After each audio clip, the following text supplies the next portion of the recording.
stories have you heard, young brother? There are many.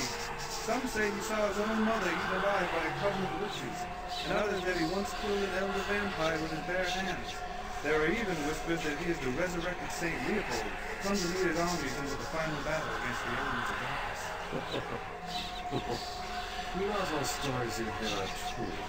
Brother Wurmfeld is a good soldier just as you will become if you have faith in God and the discipline to stand in his power. It is also said that he once killed a man of the Brotherhood because he refused to follow orders.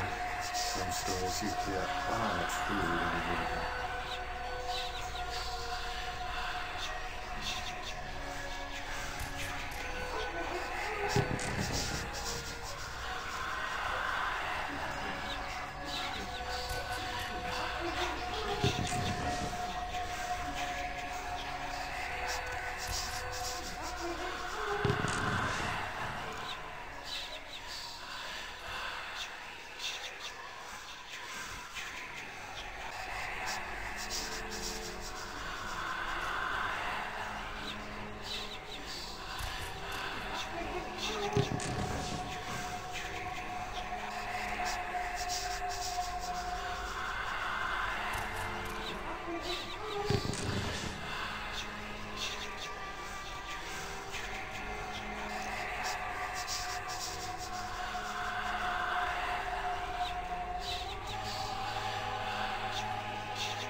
You'll never see me again.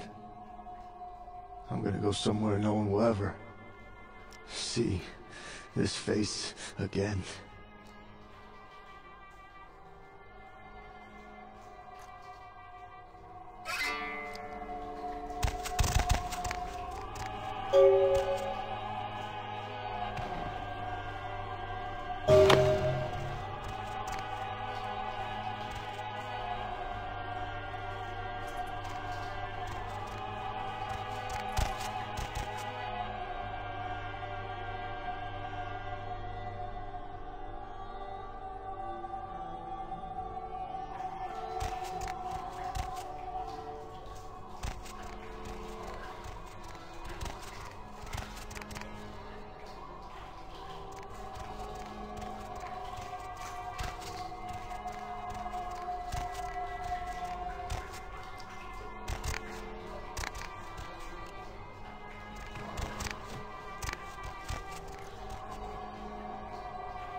I knew Johansen would do us a service to Satan, but I set this type as the Archfiend himself.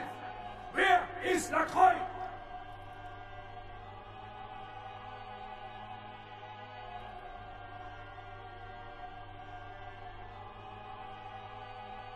Perhaps when Lacroix runs out of minions, he will show me his face, and God will guide my shots through it.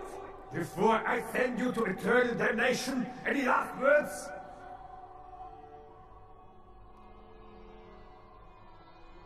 You should have begged for God's mercy. I will show you none.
I told you everything. There's no reason for you to keep me here. Let me go!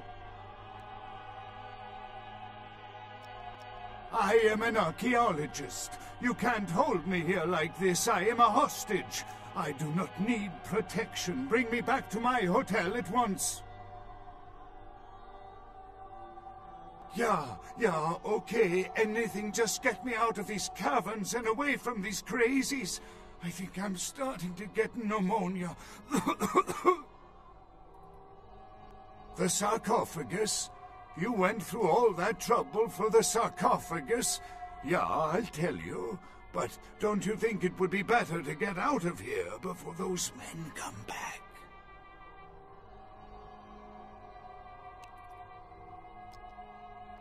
I guess if you can get all the way here, you deserve the answers. But can I make one request first? After I answer your questions, you help me escape. All right. Where should I begin? Let's start with the history of the Ankaran sarcophagus. That is a long and interesting legend, lost and found throughout the ages. Tell me, are you familiar with the Assyrians? Yeah, well, the markings on the sarcophagus seem to hint that it is from sometime between 1050 and 800 BC, which was a period of fierce expansion by the Assyrians. Oddly, for those years, only one king shows up on the historical record. While most likely he wiped all evidence of his predecessor's existence or passed the name to his heirs, one monarch, Mesarach, the one-eyed king, is given credit for the territory and achievements of this time. But he would have had to have been over 250 years old, like Dracula or something. I find it hard to believe a sarcophagus with a person as important as Mesarach could remain in, pristine or intact condition for so many years, but this is who is believed to be contained within.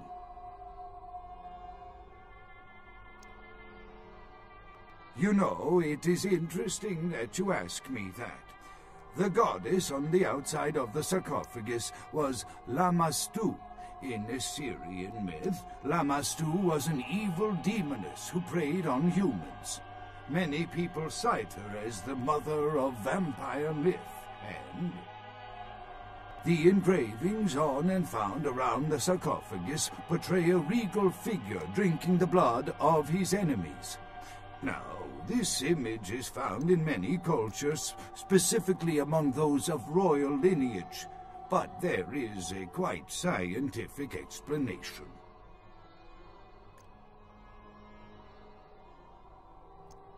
A disorder known as porphyria.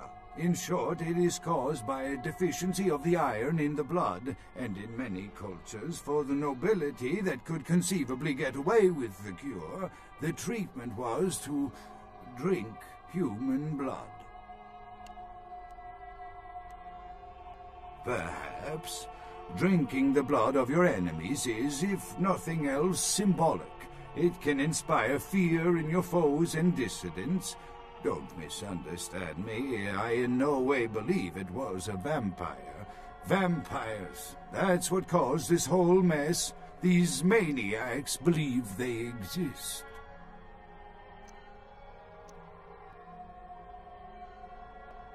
That I can't be sure of, nor can anyone. But I promise you it is more likely to be filled with, gummy bears than vampires. Perhaps maybe a mummy, but not likely the kind to go about chasing Abbott and Costello. That is, you see, in archaeology, one can spend years looking for a dig site, following local rumors, studying old maps. It's a complicated process, very boring. Finding and organizing a dig is the least interesting part of an archaeologist's job. Trust me, you don't want to hear about it. Not much, really. I'm an archaeologist, not a mythologist. But I do know that Lamastu, the Assyrian demoness, was thought to have been the inspiration for Lilith, the first wife of Adam in the Jewish Old Testament, another source of the vampire myth. Ah, quite interesting. There is a surprisingly complex mechanical lock on the face of the sarcophagus. By sheer luck, we were able to find the key not far from the sarcophagus. Why no one ever found it and robbed it, it's perplexing. How strange, you would ask. I haven't seen the key since it was loaded onto the Elizabeth Dane in Turkey. It was stolen before the sarcophagus even. I am still hopeful that the police find both pieces before the contents can be disturbed. No, it's not the kind of key you can copy at the hardware store. It's actually very sophisticated, and I meant to study it at the museum. I've answered all your questions. Do you think now you could please get me out of here? I don't care who you are or why you've had so many questions about the sarcophagus. I just want to leave this place. Thank you, my friend. I don't know where you came from, but I will never forget this kindness.